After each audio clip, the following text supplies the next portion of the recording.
Okay, Peter, so today, really, I wanted to talk about another curiosity that's popped up in the world of boxing. So McGregor-Pacquiao, a fight that McGregor first announced, on his Twitter feed, and everybody thought, oh, yeah, come on, that's never going to happen. And then all of a sudden, Pacquiao chimed in and said, yeah, it is going to happen. And, it now looks like, something that is reasonably going to happen. Now, interestingly enough, Pacquiao signed for the same management company McGregor is with about a couple of months ago. So that seems to make the whole thing, work. And so we're talking about McGregor's second boxing match. Now, this is very interesting. I was trying to work out this, Peter, the other day. If it does come off with Pacquiao, and probably the reason Pacquiao is doing it is McGregor managed to generate an amazing showman, an amazing salesman, He got paid upwards of $300 million for that fight, as did Mayweather. I'm talking about the Mayweather-McGregor fight. And, so Pacquiao's probably looking at that as a retirement package. And Pacquiao, being Pacquiao, has already said, I'm going to give a large proportion of my earnings from this fight to COVID relief in the Philippines. So, again, always a humanitarian. But, if this fight comes off, this is an interesting bit of trivia. So he earned $300 million for 10 rounds against Mayweather. Let's say he does the same against Pacquiao. And let's say he lasts 10 rounds. I don't think he'll last 10 rounds against Pacquiao, but lasts a bit less. He's going to be earning upwards of £10 million per competitive professional boxing round. Now, he'll probably finish his boxing career 0-2, with being stopped twice. And he will have earned, 10 to $15 million per round. So I reckon that makes him, arguably, could be the most successful boxer of all time under certain metrics. So this is going to be a great pub quiz. But let's look into whether the reality of this fight is going to come to pass. Now, what they've said is that this fight is going to happen in late December, early January. McGregor tweeted the Middle East. Pacquiao was saying, the management company is saying they're looking at other venues. So that could be maybe because they're trying to up the site fee for whoever gets it in the Middle East, because the world eyes will be on it. So we're looking maybe Saudi Arabia.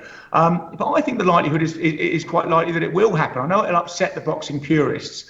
But also, let's go back and we could look at Pacquiao's amazing career, across those 5 weight divisions. And the amazing thing is, at 43, he still seems to be going strong. Obviously, last year he beat Keith Thurman, a real young sort of hot guy, big puncher, and and Mayweather dominated him early. Pacquiao dominated him early in the fight, and then there were patches where he was struggling a little bit, but he came out to win on points. And that's a really a top level guy. So he's still very, and in that fight he won the WBA welterweight title. So he's a world champion. He's a legitimate world champion, even at 43, and obviously he's a legend.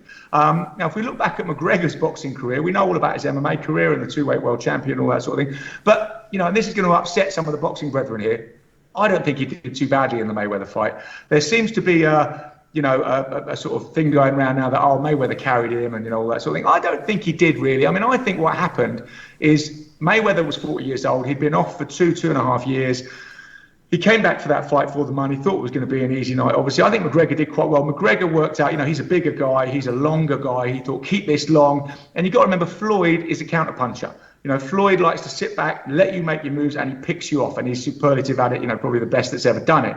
So, but, as a counterpuncher, it's difficult to fight someone who's so long as McGregor and, is just trying to pot shot from the outside and move around. So, eventually, the fight, so I thought McGregor was leading the early rounds, and he was winning some battles, but he was always going to lose the war, and we knew that. And then Floyd had to say, right, look, I'm going to come and get you. I'm going to come and make it uncomfortable for you. And eventually I'll get you. And then you saw Floyd coming forward. And when did you ever see Floyd coming forward like that? This is Floyd, this is the Floyd we all know. But, Floyd's coming forward, made McGregor feel uncomfortable, put the pressure on McGregor, which obviously he couldn't handle because he'd never been in that environment. It was all new territory to him. He wasn't sure what Floyd was going to do, and just the sheer intensity for McGregor made him absolutely exhausted. And the inevitable happened.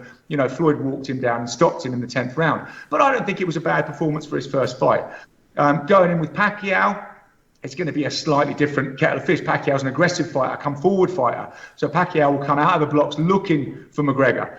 Now, how are they going to make this fight? Because Pacquiao is the legitimate WBA world welterweight champion. And I was looking at the WBA rules, and it says that, one, you have to be a ranked contender with the WBA. Now, the WBA are a sort of law unto themselves, so they could potentially rank McGregor. I mean, I think they'd be laughed out of town if they did. Secondly, it does say in the rules you have to have won your last fight. So McGregor is 0-1 as a boxer, so he doesn't count for the WBA title. But anyway, they've said what they're going to do is probably do this north of welterweight, which obviously will give McGregor some advantage. Will weigh it slightly towards him because he is a bigger guy than Pacquiao. And so it's not going to be for the WBA title. Probably going to be over 10 rounds in the Middle East. So that, I think, is what we're looking at seeing. But like I say, the interesting thing as well is McGregor being the consummate, brilliant salesman that managed to sell the world, his first fight, his first boxing match with Mayweather as a legitimate contest and got those amazing pay-per-view buys globally. Can he do that trick a second time? Because if he can't, if everybody gives it, look, McGregor, you come on, you've got to go back to the drawing board. You want to be taken seriously as a boxer. As everybody said, you've got to have a few fights against people, build yourself up, learn the trade. You can't just jump in at this level. But can he sell that to the world again? My suspicion is, he's such a character, he probably can. Maybe it's not going to be the Floyd thing. Maybe it's not going to be the imponderable thing. And to be fair to McGregor as well, he is a great fighter. He is a great athlete. He's a great combat athlete. But you've got to remember, when you put this guy into a boxing ring, you're taking away most of his tools. You're taking away the kicks. You're taking away the elbows. You're taking away the ground game. So he's not left with a lot. So, I got a kind of a bit of sympathy. I think he did well against Mayweather, considering I think he'd do well against Pacquiao, considering I think he gets stopped earlier because I think Pacquiao will come looking for him. But, he'll probably make a lot of money. And like I say, in years to come, it's going to be the best pub trivia quiz in the world. Who finished their career with no wins and 2 losses, 2 stoppage losses, and had arguably the most successful career in boxing ever? If you miss out from a financial point of view, that's your question. So it's going to be a great ballyhoo. They're going to sell it to us really well. It looks like it's coming up in the Middle East, December, January, and I think it's to be honest with you, Peter, I know again the boxing brethren are going to hate me for this. I think it's going to be fun, and if you look at it as a bit of fun, not as a serious contest, not as something that waters down Pacquiao's legacy, then I think that's all it's going to be, and let's let it roll. That's all I can say. Now, as we've talked about, Peter, there's lots of crazy stuff happening in the world of boxing. Pacquiao's tweeting, McGregor's tweeting, Mayweather's tweeting, he's even going in with Logan Paul. And, it's all getting a bit crazy, and I'm waiting for them to start talking about Rumble, and I'm sure they will. But in the meantime, it's being picked up on the UK boxing scene, and a lot of characters are coming in, and we have the Wilston Raider has decided he wants to chime in and have a few words about Rumble Live coming up on the 31st. 31st of October, the Rumble Live at South Mornington Boxing Show. Tune in to watch my good friend Gary Tyndall take on Dale May. It's going to be a really good fight. Dale May, if you want some, Gary Tyndall will deal with you. You want some?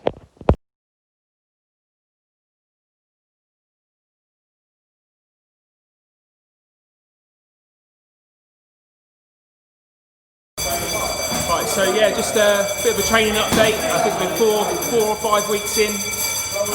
Training's going really well, down to 5 days a week now. So a bit of sprinting, a couple of runs a week, technical stuff at Team Pete with Kyle. It's going really well. Weight coming off? Yeah, down from that 112 kilos. I think I'm about 106, 107 now. So. Like I said, when I first started boxing, it was mainly to lose weight because I was sitting around 18 and a half. Got down to about 16, thought that was a bit too light. I sort of lost my power with that. I think 17's the best weight for me. We're 4 weeks out. Feeling ready? Yeah, feeling ready. Could go tonight, I reckon. Lovely job. So where are you fighting, Jack? So South Morton Boxing Club, the Rumble, 31st of October. Yeah, really looking forward to it. So you're going to share the link of the YouTube link to everybody? Yeah. Get all your fans watching? Yeah, all on Instagram as well. JJD1990 I think is my little handle on there. Just try and get as many people as watching as possible. My name's Tom. I'm from Cape Town. And I'll be representing South Africa in my fight against Simon Barlow on October 31st. Feeling very strong, feeling very fit, and all I can do is wish Simon the best of luck.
update for John. 4 weeks out from the fight now, training today. Training's going really well. Feeling strong, really fit, ready to go. Working over techniques now. Bit of bag work tonight, but Sunday sparring again. Spar with all the lads that are fighting on the show from Team Pete. Look forward to it. Yeah, really looking forward to it. Like I said, I feel ready. I'm ready to go. Weights on point? What's that? Weights on point? Weights on point, yeah. Feeling, like I said, heavy, strong, more muscular, more powerful. Yeah, feeling good at this weight. It's the first time I've fought at this weight before, and it feels natural to me. It feel like a lot more. Yeah, just feel a lot more natural. When can we see you fight? What's that? When can we see you fight? Fighting on the 31st of October down in Didcot at Southport Gym. I'll keep everyone updated on YouTube and in my Instagram. And you can watch it live. What's your handle on Instagram? What's that? What's your handle on Instagram? At Murphy Island 28. At Murphy Island 28. Alright guys, just posting a video about a training update. 4 weeks out from the fight now, so we're looking at putting on updates every week, every Wednesday about the training. This week it's been good, like I said, almost exactly 4 weeks to go before Halloween, so that's the fight night. This week's looked pretty good. Played sport on the weekend and then had a rest day on Sunday. And then it's been CrossFit conditioning Monday, Tuesday. And then today again, this morning 9:30, got another CrossFit conditioning, and then I'll be in the gym later on for some bag work as well.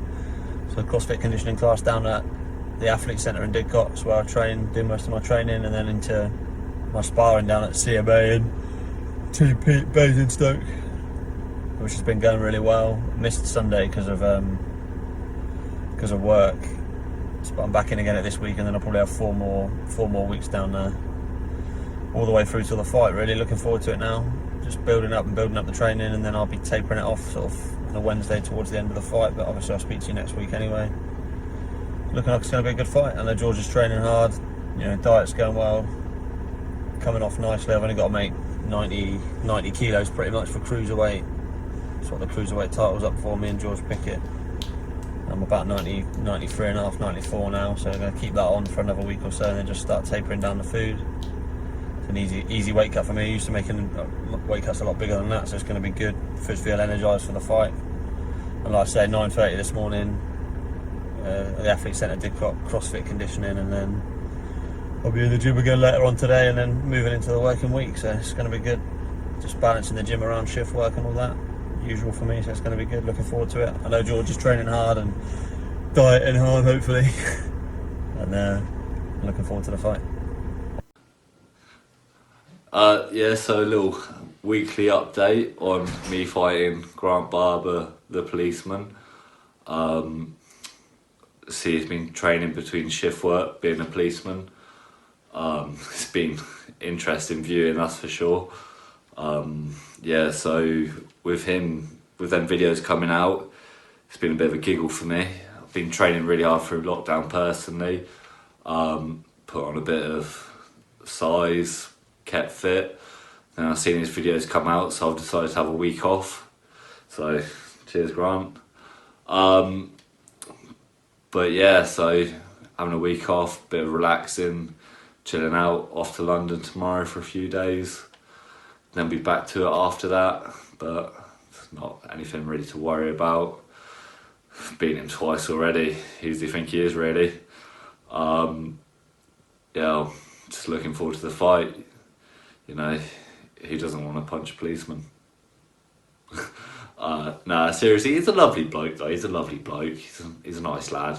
We go way back, training with CMA, Team Pete, but I'm also doing a bit with Roman Ship. So training at Pure Gym, doing some weights, adding that size.